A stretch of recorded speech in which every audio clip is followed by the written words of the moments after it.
عشان كنت عايز اخد شهاده الزماله البريطانيه، وفي بيرفكت بريسز اكاديمي الطلاب فيها بينجحوا بسهوله، فانا قلت ليه اروح واجرب مكان مش مضمون. عشان ده احسن استثمار لزمني ومجهودي.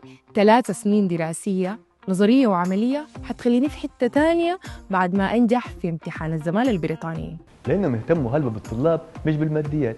كل مجموعة فيها 10 طلاب، هيك يقدروا يركزوا مع كل واحد بروحه ويعطوه التفاصيل اللي تقدر تنجحك في الامتحان الام اورث. وكمان بيوفروا لنا احدث المعدات اللي ممكن نحتاجها في اي عياده اسنان، وكل واحد ليه اليونت بتاعته اللي بنقدر نشتغل براحتنا من غير اي انتظار. اللي بنتعلمه بيضل موجود على الويب سايت تبعهم وبيعطونا عليه اكسس مدى الحياه، فالمعلومات رح تضل موجوده عليه وبقدر اراجعها باي وقت انا بدي اياه وبدون اي قيود.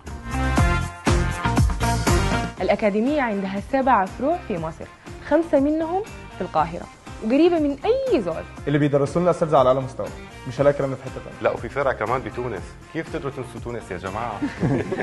شوية جد يا جماعة، احنا في أكاديمية بيرفكت بريسز يعلموا فينا كل أنواع العمليات التقويم مهما كانت صعوبتها. كل ده حيخليني أقدر أنافس في السوق العالمية بقوة. والشهاده كمان رح تخليني اعمل تريتمنت بلان رهيب بالنسبه للمرضى تبعي، وهذا الشيء رح يعلي كواليتي العلاج بشكل عام. ولأن التدريب العملي هو الأهم، الأكاديمية بتقدم ده لكل طالب بشكل احترافي. نسبة نجاح في امتحانات الزمالة 100%، وهذا يكفيني.